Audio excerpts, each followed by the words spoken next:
Welcome back, everybody. My name is Paul, and I know I have a fairly small audience right now, but as I've described on many of my other videos, I have been interested in the very esoteric subjects over the years. I practiced meditation for a long time, and the person I learned the techniques I practice, his name is Prem Wawat. He's still very active, and I suggest people look into it. Now, a lot of people, when we have a dialogue online about these types of subjects, there's a lot of questions of, well, how do you know what you're talking about, and so on, and doubts, and are you a guru or a teacher, or no, I'm just a student here. I honestly, there's a whole lot to learn. I've learned a lot over the years, but one thing I've been very interested in is the inner experience of what I call knowledge, and what my teacher calls knowledge. It's basically an internal knowing of our own being. Now, that's a very old subject, and there's a lot of approaches to it, but ultimately, we want to find out who we really are as a being, not just an actor or performer or something, but just what is our true nature? And that's the answer to that question is just an internal one. It doesn't have a description or a word. There's a lot of concepts about it. People have described bliss and joy and peace and so on, and a lot of other experiences.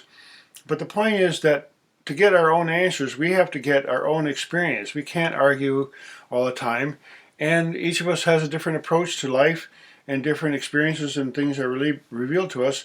So I want to talk about one really important principle that I have tried to practice most of my life, and it comes from this is a translation or a commentary on the Yoga Sutras of Patanjali, and one of the things that he says is that try not to react to what you perceive.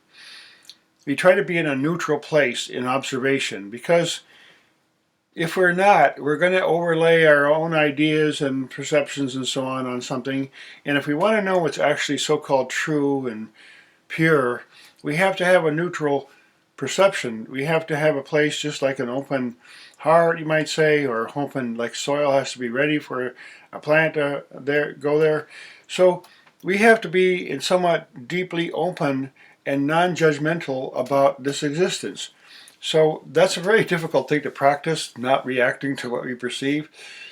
And it takes a lifetime, but I tell you that if you try a little bit to be neutral and just abandon everything, let go of everything that you've been taught for a moment, and try to let so-called reality come into us from the so-called rain cloud of normal, knowable things. That within us is the answers to profound questions that we never even thought to ask. And as I've mentioned in many of my other videos, that I really feel that the so-called realization that we need is actually extremely simple. There's a lot of things that people have done over the years to go into caves or mountains and do all kinds of rituals and things to perceive deeply or increase their perception and so on. But ultimately, there's one simple perception that we need, and that is just a feeling within us that is always present that, oh, I exist. I got this life by gift. Let's explore it. Let's understand my consciousness. Let's explore everything.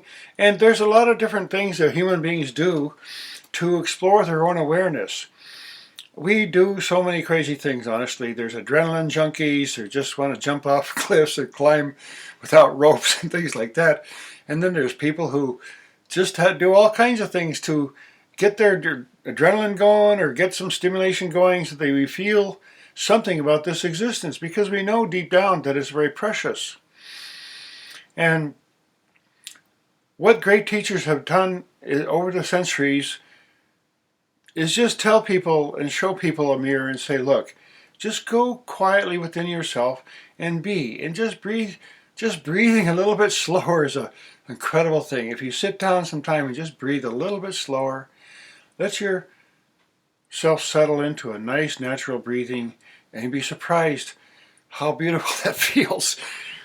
But there are profound aspects of meditation that go into places where we can't really put into words.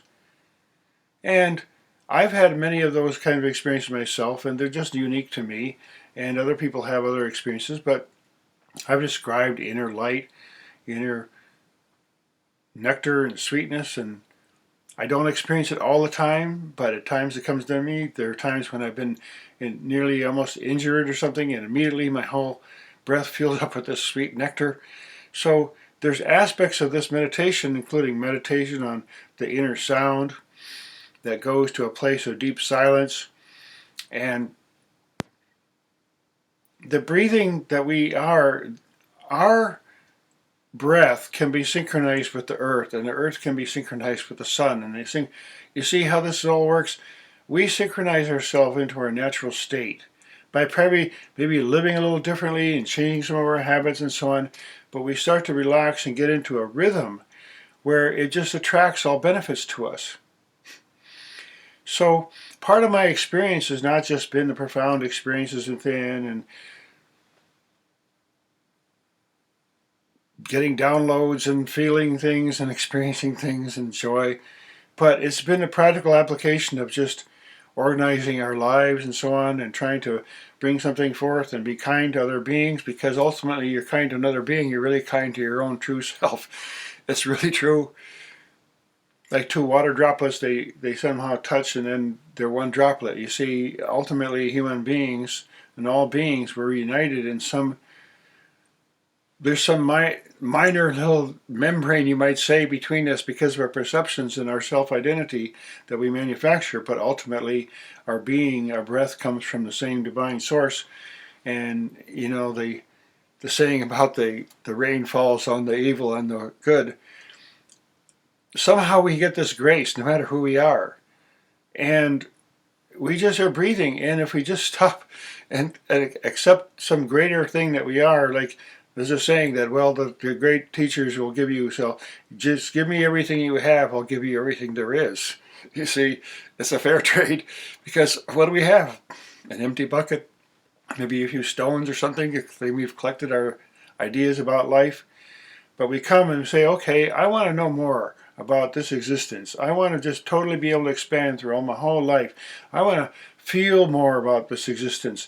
So that's why we open ourselves to a meditation or some teacher. A teacher is just someone who's been a little further along the way than us, perhaps. You see, that's all. Even the greatest professors and teachers, they're always learning and reading books and so on, and they're doing their profession and keep expanding themselves. The same way they can teach people who don't know as much as them. And that's a simple process that someone who has shown, say, look, I can give you an experience, I can show you how to connect, and then from then it's like, I teach you how to ride a bicycle, and then you go ride wherever you want.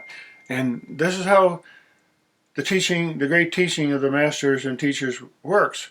It's just a cascade of joy that flows out onto people, and we accept it, and we practice it, and then we benefit from it. So I want to talk a little bit more about this book here. If you ever want to look into this, the Yoga Sutras of Patanjali, there's been many commentaries, and it talks about right knowledge and how you get right knowledge and incorrect perception and so on. And part of meditation has to do with refining our perception so that we experience the subtler and subtler things within ourselves and around us.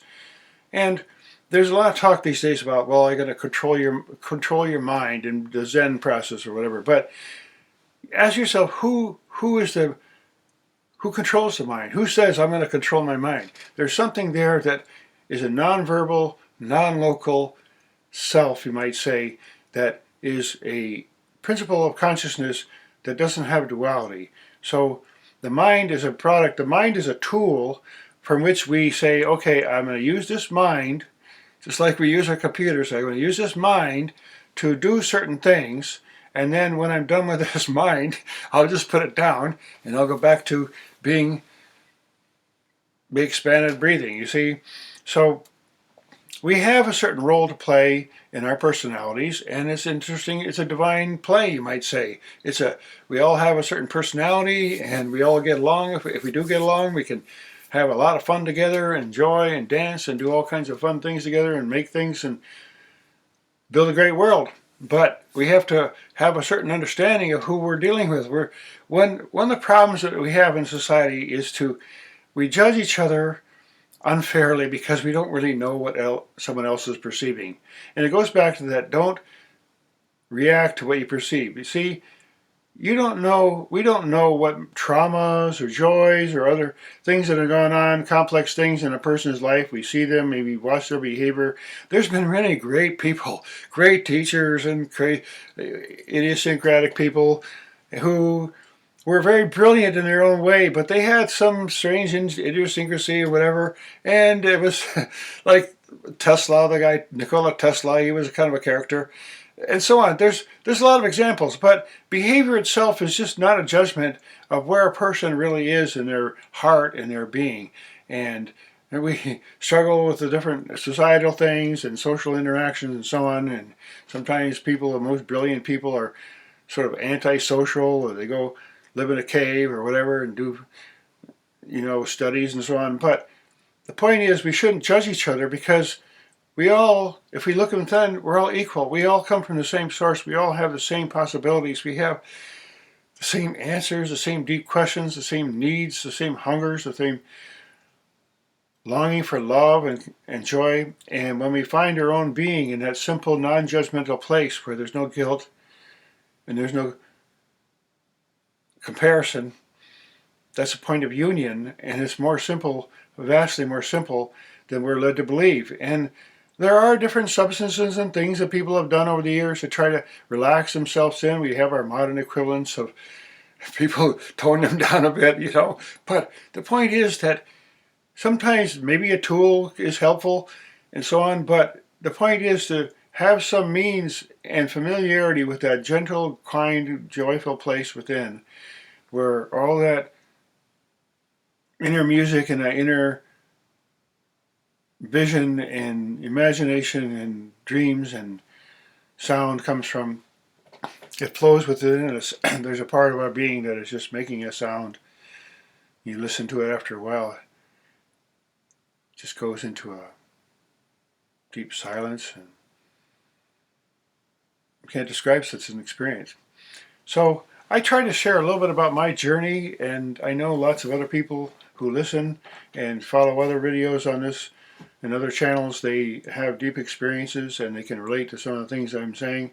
And it's just, the point is very simple, and you can relax into something and not make it complicated, and try not to judge and overlay our concepts on life. Try to be in a neutral place so that we can really see and feel and hear the answers that come to us from within ourselves. So once we have a lot of answers within ourselves and we have common knowledge, internal understanding, then we won't be arguing so much in life, even with our families. So thanks again for watching. Please like and share. I hope you enjoy my content, and I hope to see you in some of my other videos.